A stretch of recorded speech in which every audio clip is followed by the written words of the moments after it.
under the sun, that the race is not to the swift, nor the battle to the strong, neither yet bread to the wise, nor yet riches to men of understanding, nor yet favor to men of skill, but time and chance happeneth to them all. For a few minutes, I want to talk to you with this thought in mind. It's time to take a chance. It's time to take a chance. For those of us who watch sports, we had to ask a question of how did that happen? This past NBA season, when the Bulls blew out the Lakers in LA, 146-115, with LeBron on the court. How did that happen? How did it happen that 5 days later in Chicago, on a turnover by LeBron, do the Bulls beat the Lakers 119-117? There's no name team. No big names. No big stars. Beats a team with big name and big stars. Big stars, not only that, but blows them out at home. How does that happen? Oh, we all know somebody that got a job how did they get that job? How did they end up there? Or somebody that we don't think should be getting good jobs. How do they keep getting good jobs? Somebody that keep doing better than us. We wonder, how does that happen for them?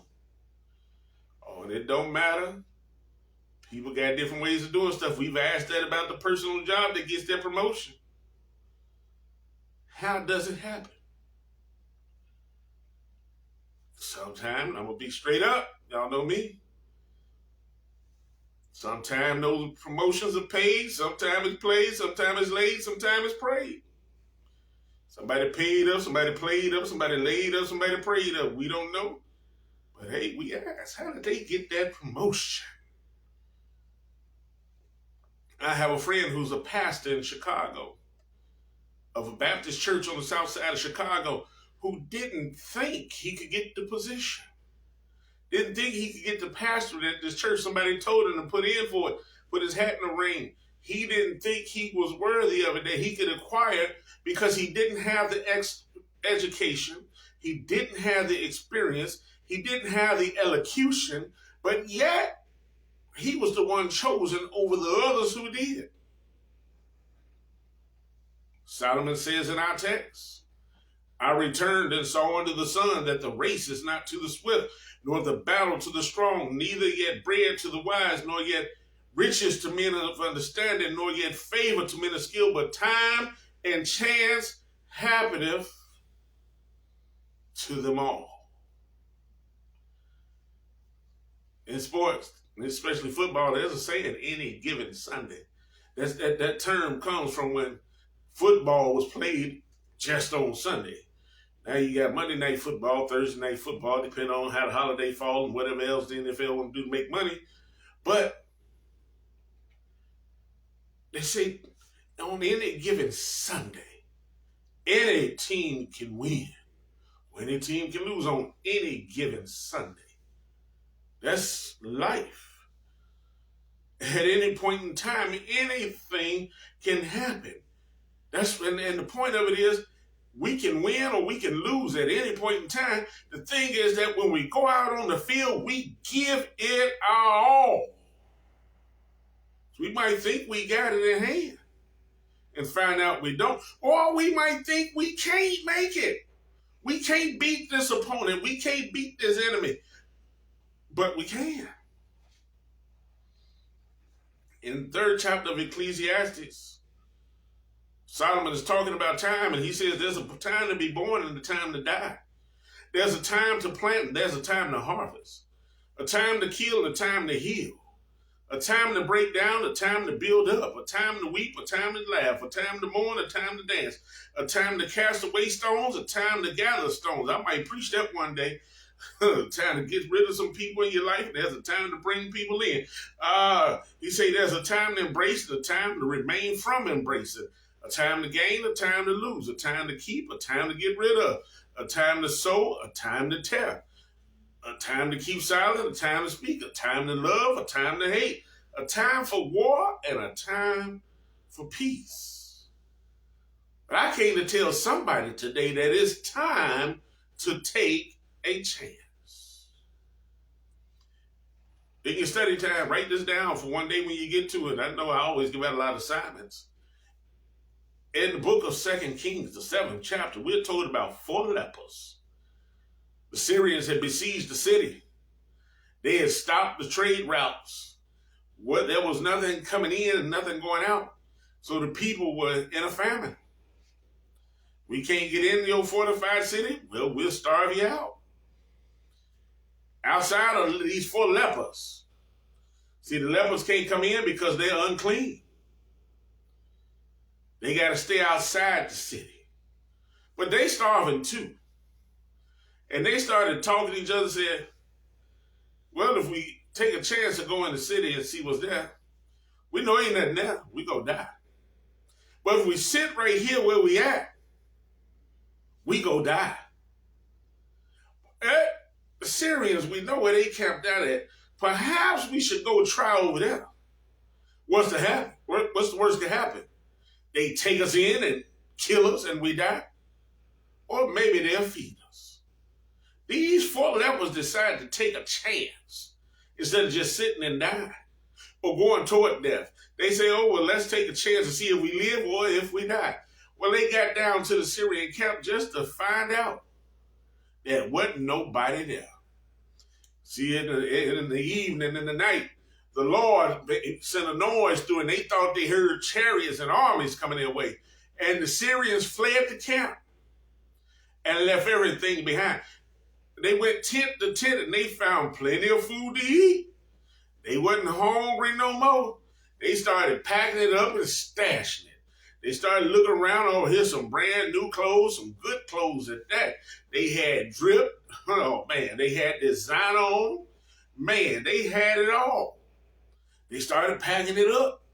We gonna pack this up. Don't nobody know it's here. We gonna pack it up and keep it. They found money. They found gold, silver. Oh, man, they living their life. As soon as this leprosy over, I'm going to go in the city with all this drip and all this designer. I'm going to make it rain, throwing this gold and silver up in there. But then they thought about it. Why hoard it? What good? They said, what good will it do to hoard this and then it bring bad upon us? Because we know that our people would need. But yet we sitting here talking about, I got mine, you got to get yours. These lepers, because they were not afraid to take a chance, was able to eat. Not only were they able to eat, but all their people were able to eat. Everybody connected to them were able to eat. Y'all know where I'm going. That's the term we use nowadays, eat. Well, the good thing about it, y'all, if you take a look at it and you notice that they ate, and so did everybody else. But everybody else didn't have to eat off their plate. They was able to get their own because of them. They showed them how to get their own. They helped them to get their own. And that's what we got to do. Once we learn to eat, once we will find out where the food is, we got to let somebody else know. We got to teach them how to eat. And so let me ask you this question, though, while I'm talking about eating. Why are you starving your dreams? Why are you starving your visions? Your hopes and aspirations are dying. They are starving because you sitting there talking about what you ain't got, what you can't do, what ain't over there. But you sitting there starving what needs to be fed. Eat. Eat. Eat plenty. And then show somebody else how to eat. You're not in a catch-22 situation where you're damned if you do, damned if you don't. You are in a fail, might not fail situation. You may fail, you might not fail. You don't know. How will you know if you don't take a chance and see what can happen? I don't have to give y'all the story of the woman with the issue of blood. We've heard that all our lives, all of our Christian lives.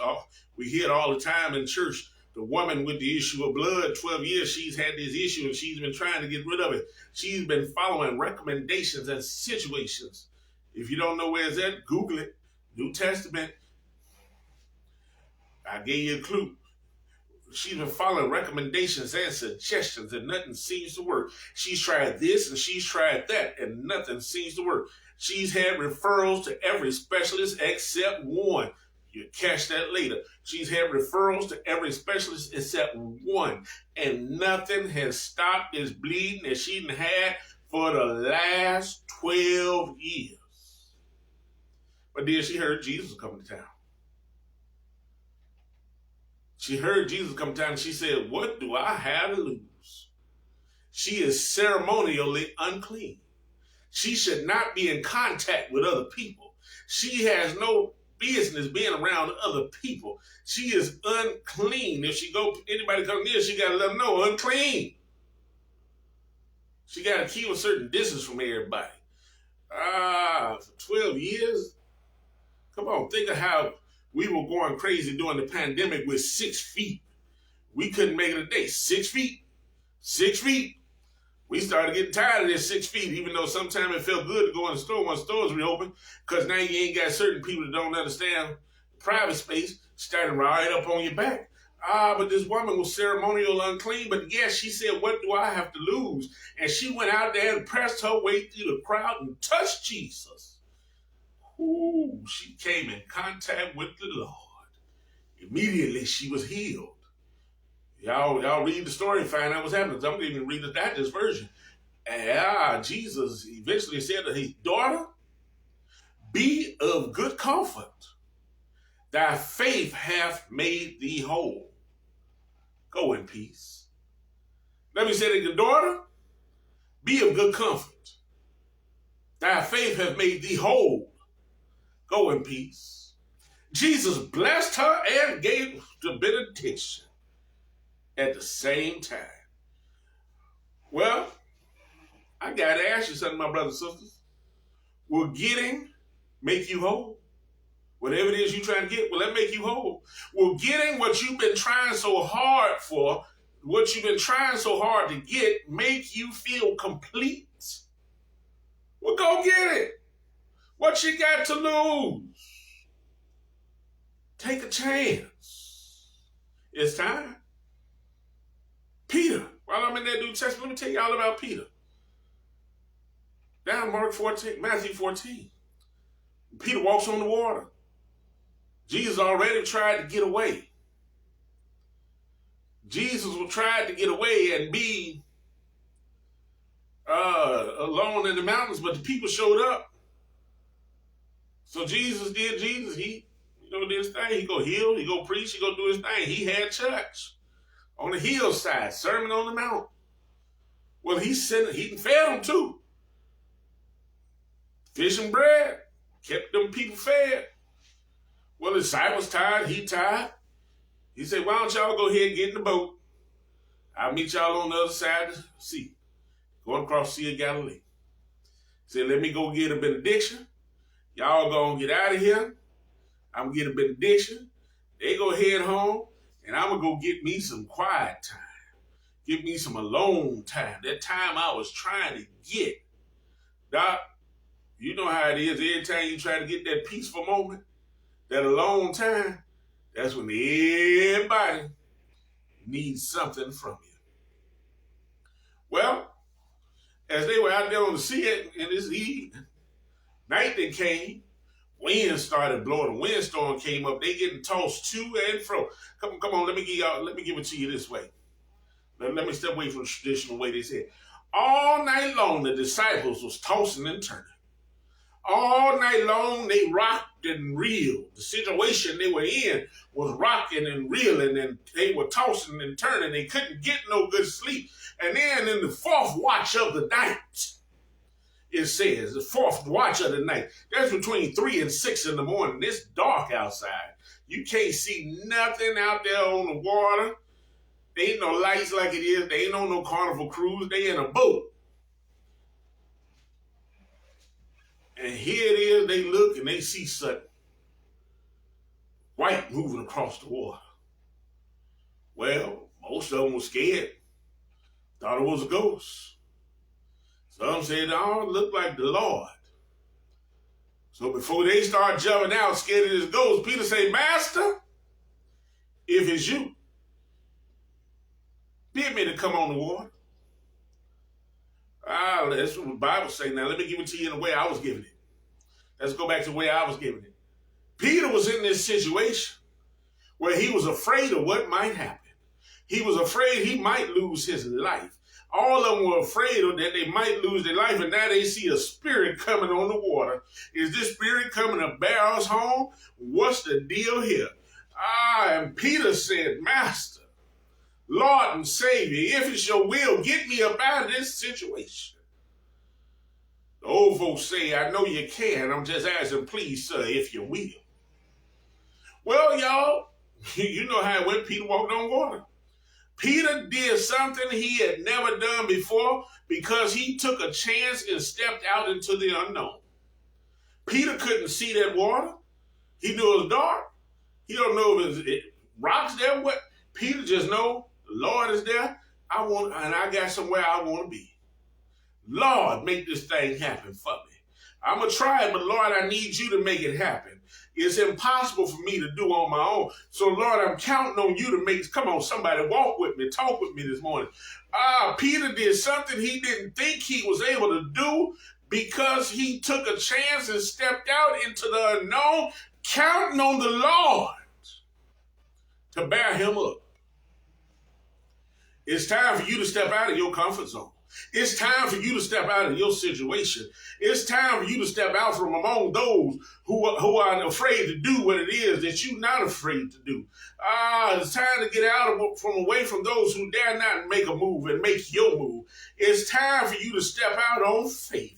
It's time for you to step out and take a chance. Step out and take a chance. Stop talking about, well, not right now. Later. That's bull jive, as Shannon Sharp would say. Not right now. I don't know. I can't do that right now. I'm not sure about that right now. I'm not going to ask the question of if not now, when. I'm just going to take you to the context of our text. See, our text is Ecclesiastes 9:11, but our context, that which precedes and follows the text and is associated with the text that clarifies the text. Verse 10 and 12. Listen to this, Ecclesiastes 9, 10 and 12. Whatsoever thy hand findeth to do, do it with thy might. For there is no work, nor device, nor knowledge, nor wisdom in the grave whither thou goest. For man also knoweth not his time, as the fishes that are taken in an evil net, and as the birds that are caught in the snare.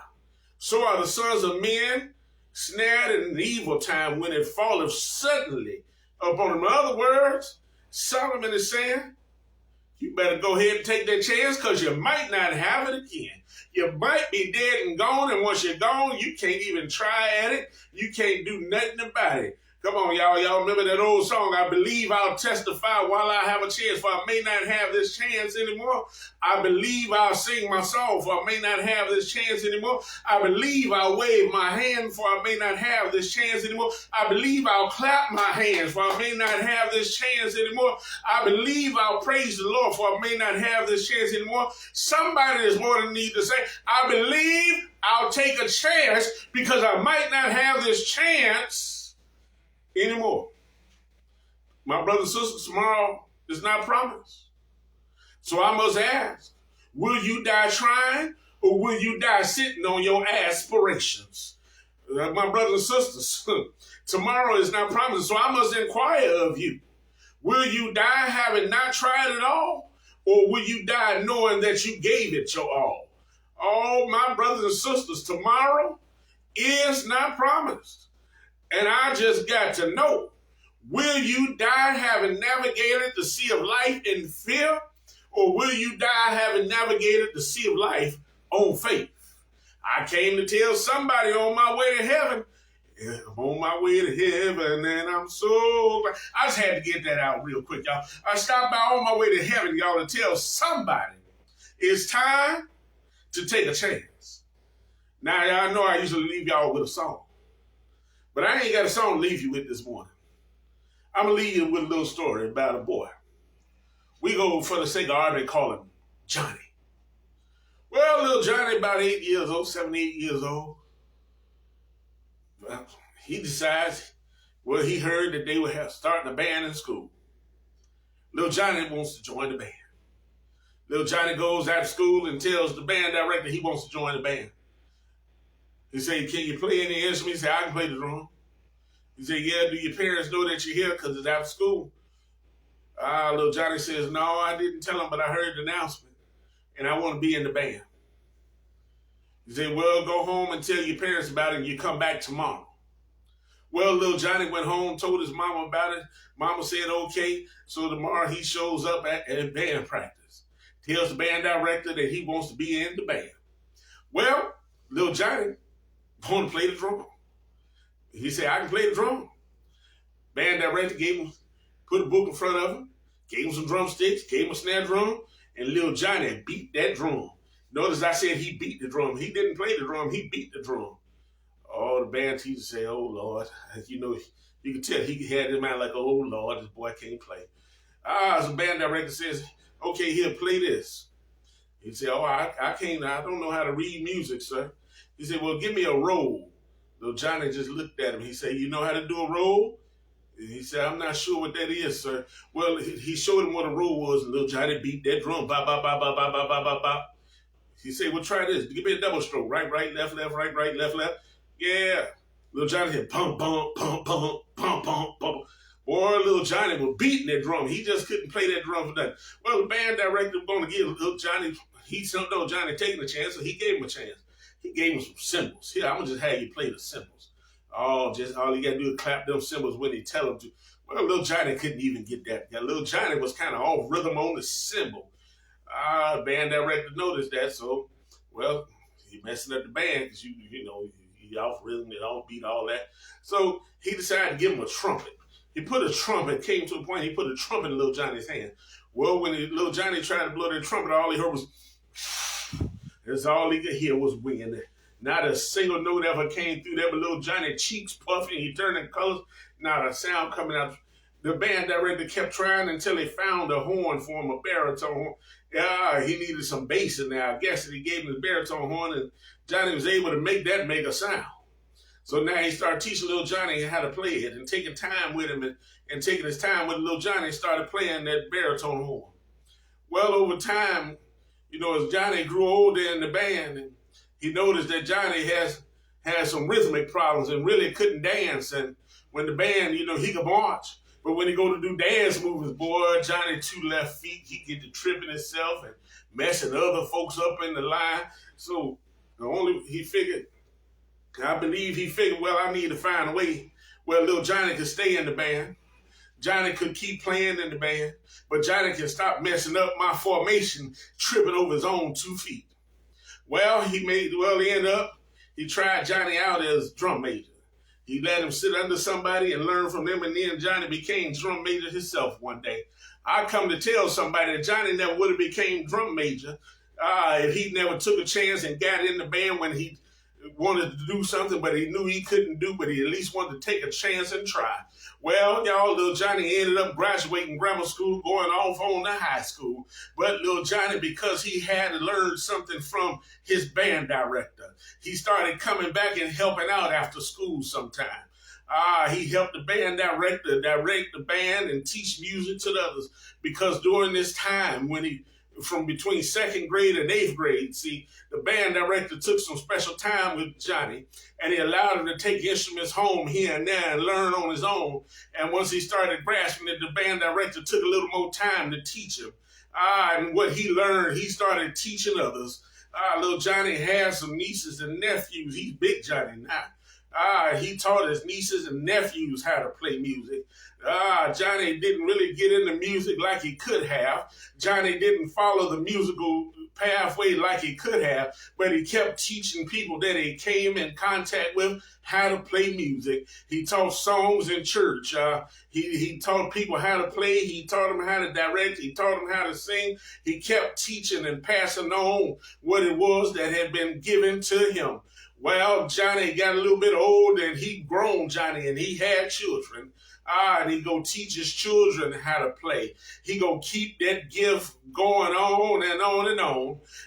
Because of Johnny's chance that he took, so many others have been blessed. Johnny seen people that he taught go on to do big, great things. Johnny saw people that he taught go on to do wondrous things. Johnny's heard music that he wrote, played, and sang by people out in the professional spheres. All because Johnny took a chance. And this morning, before I go, I want to tell somebody it's time to take a chance. Not just for you, but for everybody around you. Because what you acquire in your chance, you can pass on to others to keep it going. And I want to say thank you this morning. He ain't here no more. He went on to be with the Lord last year. My band director, Mr. Robert Murphy. He saw little Conde in the second grade. See, I was Johnny, y'all, and I took that chance in the second grade. And he gave me all this, and I passed it to my nieces, nephews, son, and anybody else that I can. I come to tell somebody, if you take a chance and step out on faith, the Lord will take you by the hand, and he'll walk with you. He'll give you everything you need and then some, so that you have some to share with others. He'll make you eat and give you enough food to share with others. David said, my cup runneth over. I come to tell somebody, if you take a chance and step out on faith, if you make one step, there's my song, y'all, Mighty Clouds of Joy. When you take one step, he'll take two. There's no secret what my God can do. It's time to take a chance. It's time to take a chance. It is time for you to take a chance. Be blessed, my brothers. Be blessed, my sisters. I love you. God loves you. And the dadgum thing, you, me, and nobody else